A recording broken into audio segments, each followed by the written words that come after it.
I've always believed that the key to a happy marriage is silence.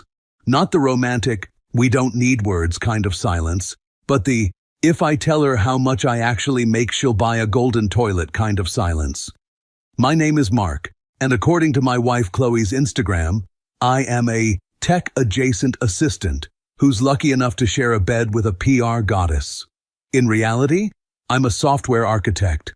I solve problems that involve more zeros than Chloe has followers, and I do it while wearing socks that I'm pretty sure have been discontinued since the late 90s. Chloe works in PR.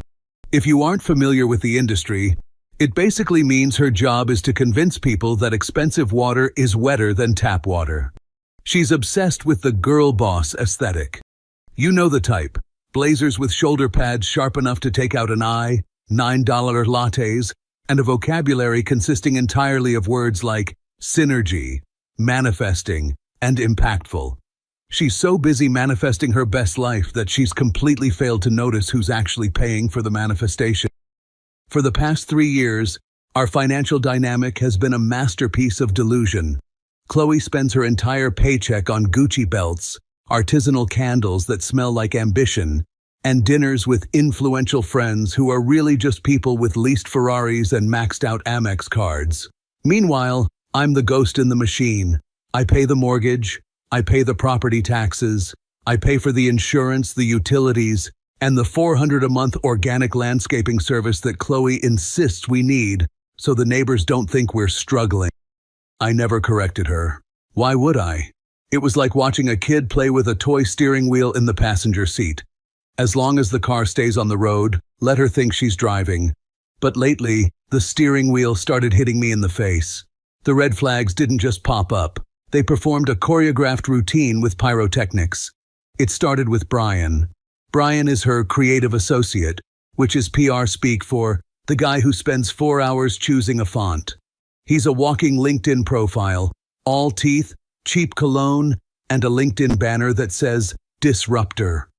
Chloe started posting photos of them at late-night strategy sessions, with captions like, finally working with someone who matches my hustle. Ouch.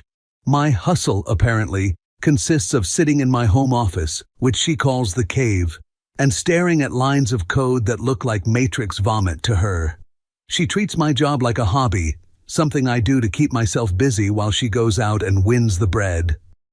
Mark, honey, she told me last Tuesday, looking at me over her designer sunglasses while I was eating a bowl of cereal in my favorite oversized hoodie. Maybe you should try getting out more. Brian says that stagnation is the silent killer of the soul. You're just sitting there. It's hard for me to feel inspired when my partner is essentially a piece of furniture that pays for Netflix. I choked on a Cheerio. A piece of furniture? Chloe, I'm literally refactoring the entire back-end architecture for a fintech firm right now. If I stop sitting here, your credit card stops working in about 48 hours. She just rolled her eyes, that practiced cinematic roll that she probably rehearsed in the mirror. There you go again, getting defensive. It's not about the money, Mark. It's about the energy. You have the energy of a damp sponge. Try to have some self-respect. Maybe put on a collared shirt? For me? I looked down at my hoodie. It had a small coffee stain that looked vaguely like the Batman logo. I liked it. But according to Chloe, I was the ballast. The weight holding her soaring hot air balloon of a career down to earth. She didn't know that the only reason her balloon hadn't crashed into a dumpster fire was because I was tethered to the ground, holding the ropes with both hands and a very heavy bank account. But the thing about being the silent provider is that eventually, people start to think you're just a silent spectator. Chloe had started openly mocking me in our group chats. She'd send memes about stay-at-home boyfriends and tag me. Our friends, mostly her PR circle of vultures, would chime in with LOL, and Mark is so chill. I wish I could just do nothing all day. Even my own mother isn't immune. A year ago, Chloe tried to mentor my mom on how to invest her retirement savings into some sketchy crypto jewelry startup. My mom, who spent 30 years as a high-level auditor for the IRS, laughed so hard she nearly had a stroke. Chloe took it as a personal insult and told me my family was toxically stagnant. My mom blocked her on everything that same day. Best gift I ever gave her. But the real kicker? The teasing was turning into something darker. I saw a notification pop up on her iPad, which, by the way, is synced to our family cloud that I manage. Brian, is the basement dweller still there? I'm tired of having to whisper when we're on the phone. That house is way too big for 3 people, and one of them is basically a ghost. Chloe. Ugh, don't remind me. He's like a permanent fixture. I'm working on it, babe. Once the next big contract hits, I'm making moves. I need a man who owns the room, not a man who hides in the office. I didn't get angry, not the break a plate kind of angry. I got the software architect kind of angry. I started looking at the system. I found the bugs. I identified the vulnerabilities. And then I started writing the patch. The big contract she was waiting for? It was the launch party for a new lifestyle brand. And she decided to host the pregame at our house. My house. The house she thinks she graciously allows me to live in because she's such a provider. She spent 3 days barking orders at me. Mark, hide your disgusting gaming chair. Mark, make sure the caterers use the side entrance. Mark, please, for the love of God, try to look like you belong in a luxury zip code. I just smiled. It was the smile of a man who knows exactly how the movie ends, while everyone else is still buying popcorn. I even helped her set up the bar.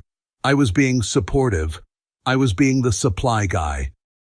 You're being very helpful today, she said, patting my cheek like I was a golden retriever that had finally learned to sit. Maybe there's hope for you yet. Just stay out of the way when the real people arrive, okay? Brian's bringing some very important investors. Of course, honey, I said, leaning back in my disgusting chair. I wouldn't want to ruin the vibe. The stage was set. The vultures were circling. And little did Chloe know, I had just finished the final line of code for her social deletion. Friday night arrived with the kind of pomp and circumstance usually reserved for a minor royal wedding.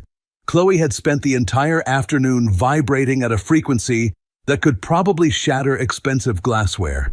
She was wearing a dress that cost more than my first car, a sleek emerald green number that screamed, I have a PowerPoint presentation at 6 and a gala at 8. Her hair was pulled back so tight I was worried her eyebrows might eventually meet at the back of her skull. The house, my house, was transformed. She'd hidden my collection of vintage consoles behind a silk room divider and replaced my ergonomic keyboard with a vase of lilies that smelled like a funeral home. Mark, for the love of God, change your shirt, she hissed as the first doorbell rang. I was wearing a black polo, clean, ironed, and perfectly respectable. You look like a security guard. People are going to ask you where the bathroom is. Well, I do know where the bathroom is, Chloe. It's a useful skill, I replied, grabbing a sparkling water. The vultures began to descend. There was Sarah, who curates digital experiences. She posts TikToks. Marcus, an angel investor, whose only successful investment was likely his father's inheritance. And of course, Brian. Brian strolled in like he owned the place. He was wearing a linen suit in the middle of autumn, looking like a discarded extra from Miami Vice. He didn't even look at me when he walked past. He just headed straight for Chloe, grabbed her by the waist, and gave her a kiss on the cheek that lasted exactly 3 seconds too long for just a colleague. Place looks great, Chloe, Brian boomed, his voice carrying that unearned confidence of a man who has never been told no by a HR department. Very you, minimalist, chic, expensive. It really reflects your trajectory. Thanks, Brian, Chloe beamed, casting a dismissive glance toward the hallway where I was standing. It's a lot of work maintaining a certain standard, especially when you're the only one pulling the weight. But hey, somebody has to keep the lights on, right? A few of her friends chuckled. I just leaned against the kitchen island, watching the disruptor eye my $2,000 espresso machine like he was planning where to put it in his own apartment. The catering arrived around 8 p.m. It wasn't just food, it was edible art. Tiny towers of tuna tartare, gold-leafed sliders, and something involving truffle oil that smelled suspiciously like a mechanic's garage. The bill was north of $2,000. I knew this because I'd already seen the notification on my phone when the deposit was swiped 2 days ago. As the delivery guys were setting up, Chloe did something truly cinematic. She reached into her designer clutch, pulled out a sleek platinum card, and held it up like a trophy. "Don't worry about the tip, boys," she said loudly, making sure the entire room was listening. "I've got the budget under control, as usual." She turned to her circle of friends, leaning in as if sharing a juicy secret, though her voice stayed at stage whisper volume. "Honestly, girls, if I didn't keep a tight leash on this broke loser's spending, we'd be living in a cardboard box under a bridge by now. Mark literally doesn't understand the concept of liquidity. He thinks a budget is something that happens to other people. I basically have to give him an allowance just so he doesn't starve while I'm out winning contracts." The room went quiet for a second. It was that thick, suffocating kind of silence that happens when someone crosses a line so far they can't even see it in the rearview mirror anymore. Sarah suddenly found her expensive pedicure fascinating. Marcus began inspecting a shrimp skewer with the intensity of a diamond appraiser. But Brian? Brian let out a sharp, barking laugh. "Hey, Chloe, don't be so hard on him. Every queen needs a footstool, right? Someone's got to stay home and make sure the Wi-Fi works." Chloe laughed, a high-pitched, brittle sound. "A footstool? Brian, he's more like a decorative rug. You step on it, you forget it's there, and occasionally you have to send it out to be cleaned." She then walked over to the hallway, picked up my leather wallet from the console table, the one I'd accidentally left there after grabbing the mail, and walked back into the center of the living room. "Speaking of rugs," she said, her eyes flashing with a cruel kind of triumph. "Mark, catch." She flicked her wrist and threw the wallet. It hit me square in the chest and fell to the floor with a hollow thud. "It's empty, just like his contribution to this household," she announced to the room. "Since you're just standing there looking stagnant, why don't you be a dear and go get some more wine? We're running low on the vintage Bordeaux. And try not to get lost on the way to the cellar, honey. I didn't ask for your input on the menu. I just need you to be the logistics guy. Run along." The disrespect was so thick you could have carved it with a steak knife. I looked down at my wallet lying on the hardwood floor. I looked at Brian, who was smirking at me while sipping a drink I had paid for. I looked at Chloe, who was already turning back to her friends, dismissing me like a waiter who had forgotten the napkins. I felt a strange sensation. It wasn't heat. It was a cold, crystalline clarity. It was time for a hard reboot. I didn't pick up the wallet. I didn't go for the wine. Instead, I straightened my polo, cleared my throat, and walked slowly toward the center of the room. "You know, Chloe," I said, my voice calm and conversational, cutting through the chatter like a razor. "You're absolutely right. We should talk about the budget. It's important to be transparent with your investors, isn't it, Brian?" Chloe froze. She turned around, her smile flickering like a dying light bulb. "Mark, not now. We're busy. Go get the wine." "Oh, the wine can wait," I said, flashing a smile that didn't reach my eyes. "But the truth? The truth has been stagnant for way too long. Give me 1 second. I have something much more interesting than Bordeaux in my office." I turned on my heel and walked toward my cave. Behind me, I heard Chloe trying to laugh it off. "Oh God, he's going to show us his Star Wars collection or something. I'm so sorry, everyone, he's such a nerd." "Actually," I called back over my shoulder, "it's a different kind of fantasy world, Chloe. It's the one you've been living in." I stepped into my office and grabbed the heavy blue folder I'd prepared that morning. It was time to show the girl boss what a real architect does. When I stepped back into the living room, the atmosphere was thick enough to choke on. The vultures were still there, hovering around the catering trays, but the conversation had died down to a low, jagged murmur. All eyes were on the door of my office. When I emerged with that blue folder tucked under my arm, the silence didn't just fall, it slammed shut. Chloe was leaning against the kitchen island, swirling a glass of vintage Cristal that I'd bought for our last anniversary. She looked at me, then at the folder, and let out a laugh that was meant to be breezy, but sounded like breaking glass. "Oh, look at this," she said, projecting her voice so even the catering staff in the back could hear. "The architect has returned from his lair. What's that, Mark? A manifesto?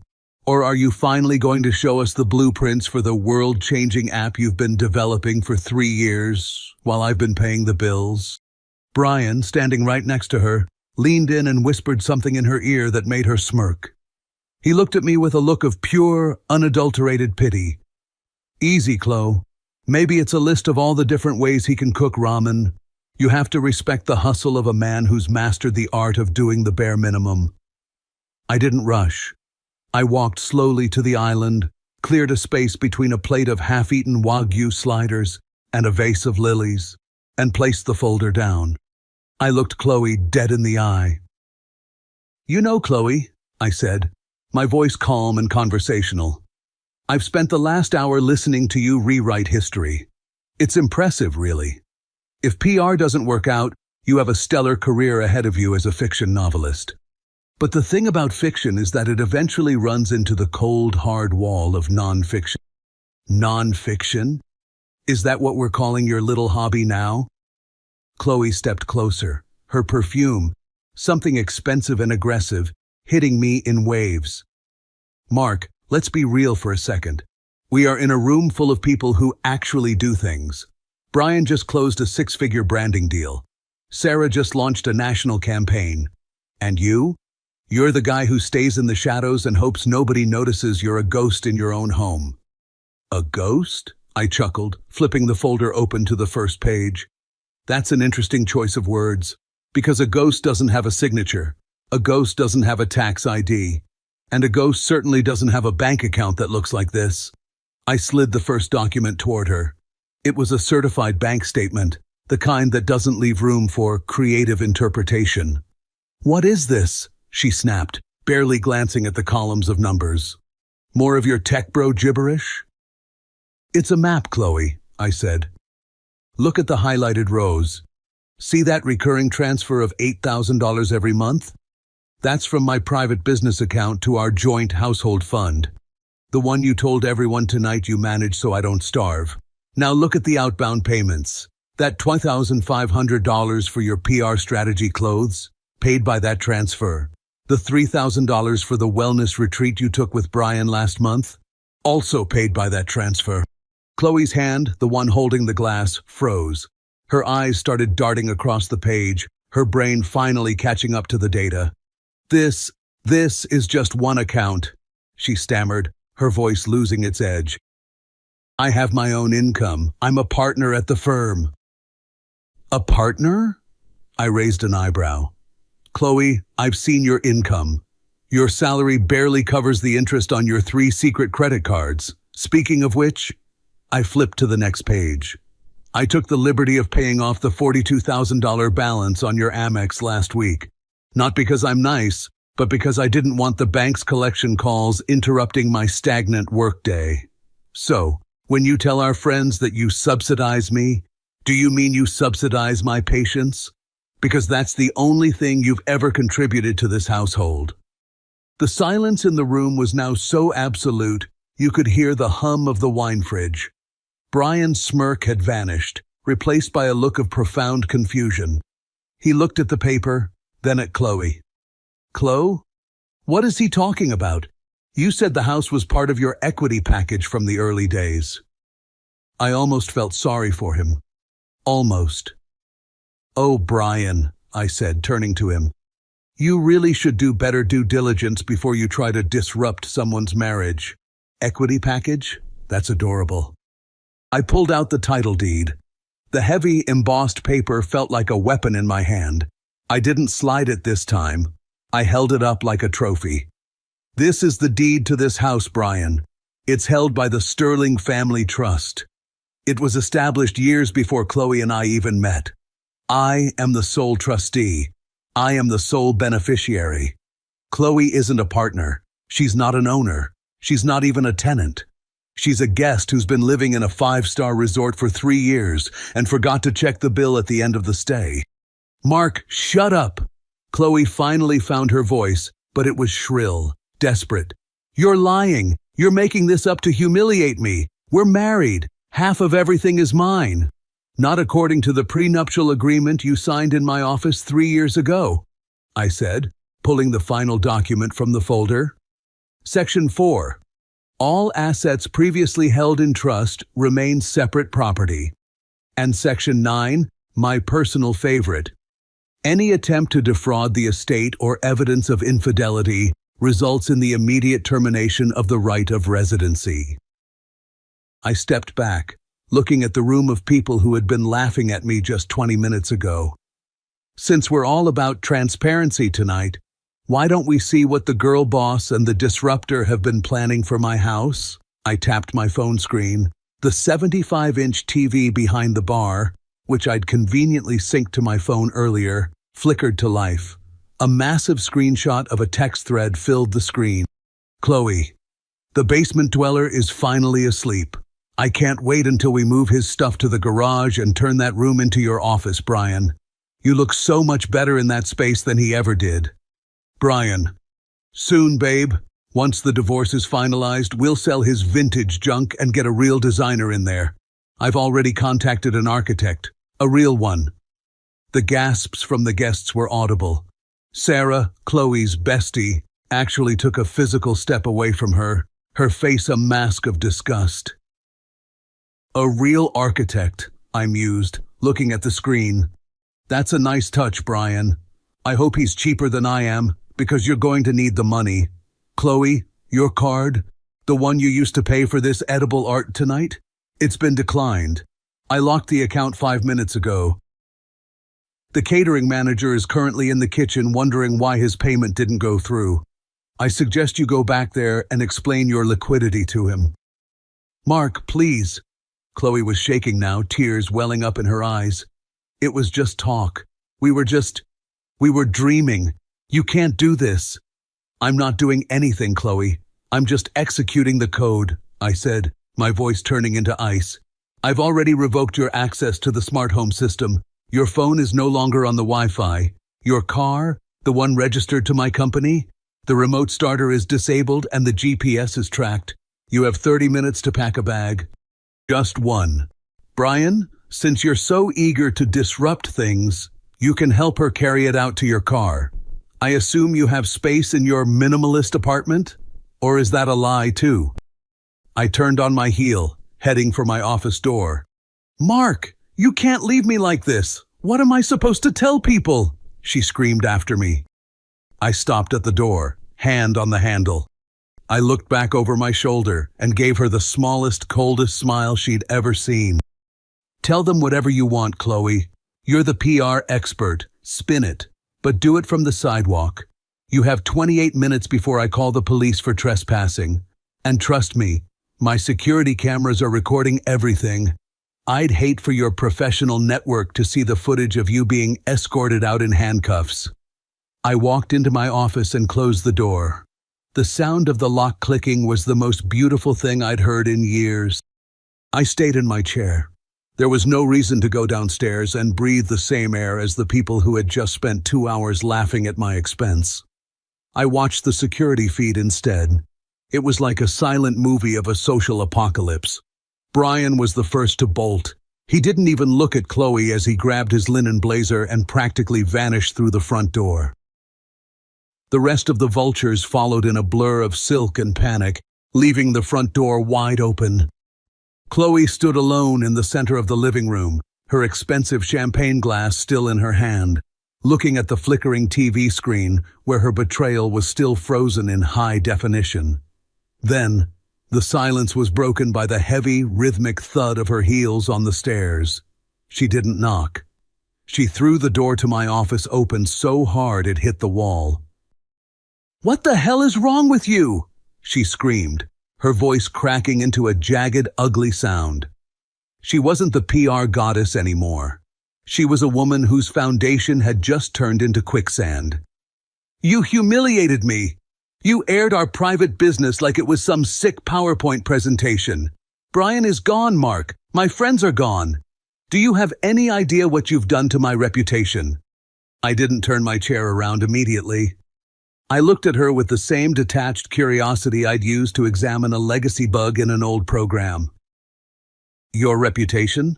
I asked, leaning back. You mean the one built on my bank statements? That wasn't a reputation, Chloe. That was a facade.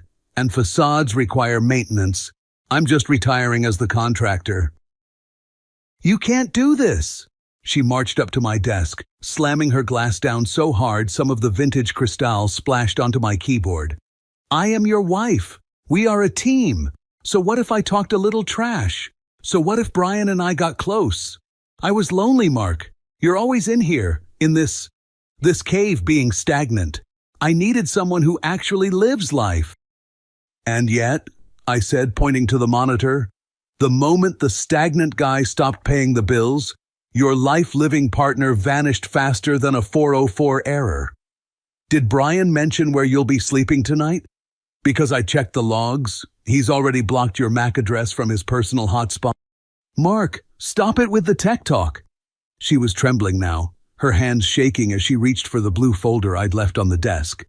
This trust thing, it's a joke, right? You're just trying to scare me. You wouldn't actually throw me out, not after everything I've done for your image. What exactly have you done for my image, Chloe? Aside from making me the punchline of every dinner party for the last 2 years? I stood up. You didn't love me. You loved the lifestyle I subsidized. You loved the house I provided. You even loved the broke loser, because having a loser around made you look like a saint. But the data doesn't lie. You were planning to strip mine my life and move the disruptor into my chair. She tried to change tactics. She took a breath, smoothed her emerald dress, and tried to summon that manipulative, soft PR voice. She even managed to squeeze out a single, perfect tear.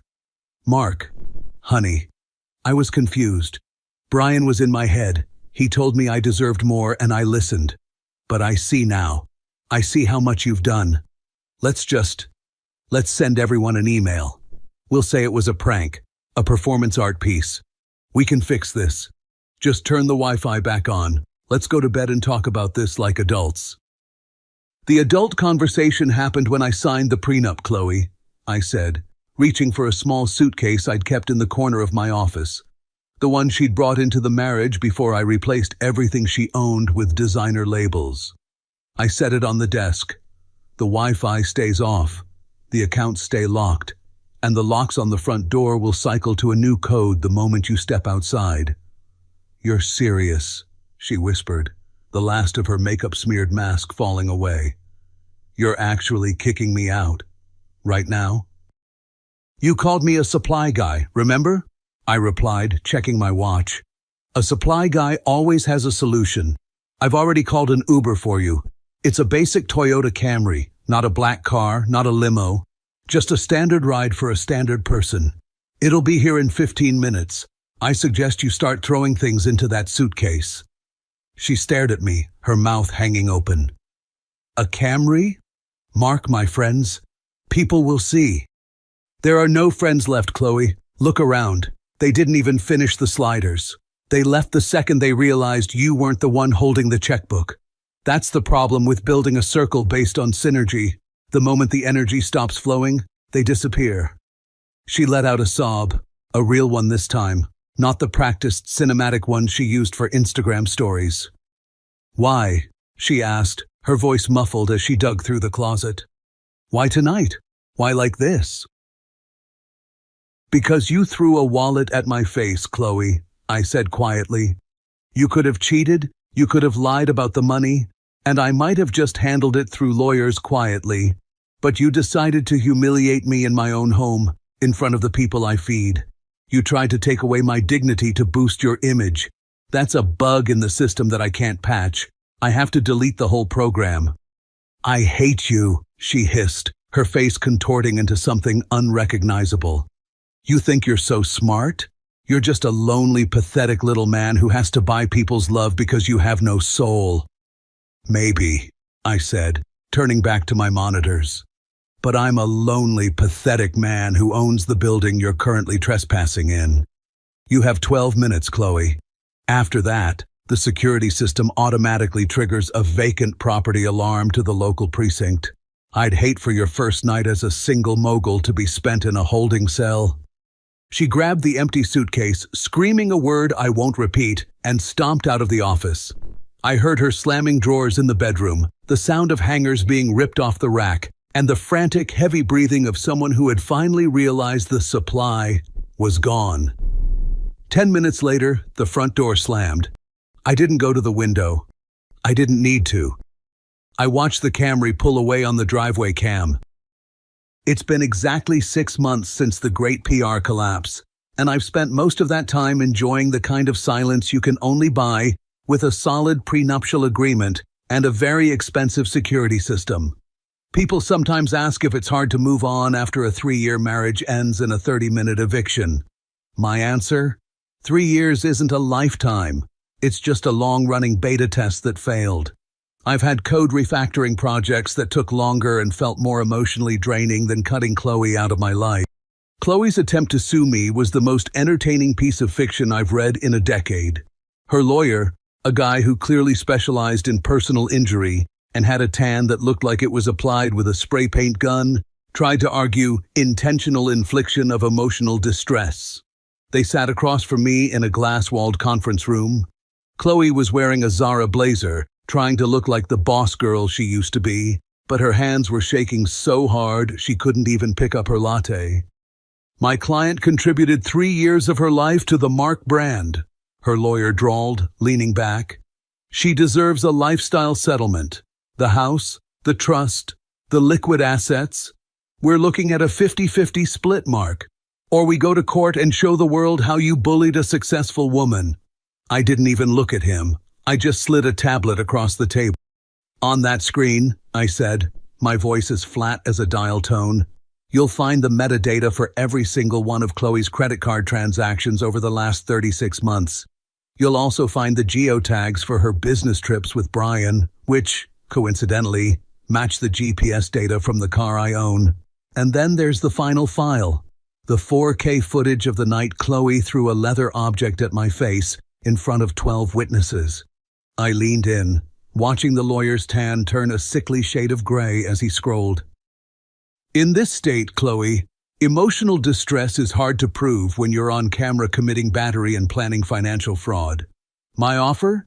You take your clothes, you keep the $12,000 you borrowed from the joint account the morning after the party, and you sign a non-disclosure agreement that keeps your name out of my upcoming biography. Otherwise, I release the TV presentation to the local news. Think of the PR, Chloe. It would be impactful. She signed the papers in less than 10 minutes. She didn't even look at me when she left. She just grabbed her knockoff handbag and walked out, her heels clicking with a lot less confidence than they used to. Thanks to a few bots I have monitoring social media trends, I occasionally get a ping when her name surfaces. She's currently living in a studio apartment in a part of town where luxury means the elevator works 3 days a week. She's working as a junior social media manager for a company that sells organic dog treats. Her Instagram is still active, but the content has shifted. Now it's all about the healing journey and finding wealth in simplicity. She posts photos of her morning oatmeal with captions like, stripping away the excess to find the real me. Translation: she can't afford the $9 lattes anymore, and the only thing she's manifesting is her rent payment. As for me, I sold the house. Every time I walked into that living room, I could still smell the lingering aura of Chloe's fake synergy. I bought a new place. It's all concrete, glass, and steel. There are no guest rooms. There is no lifestyle branding.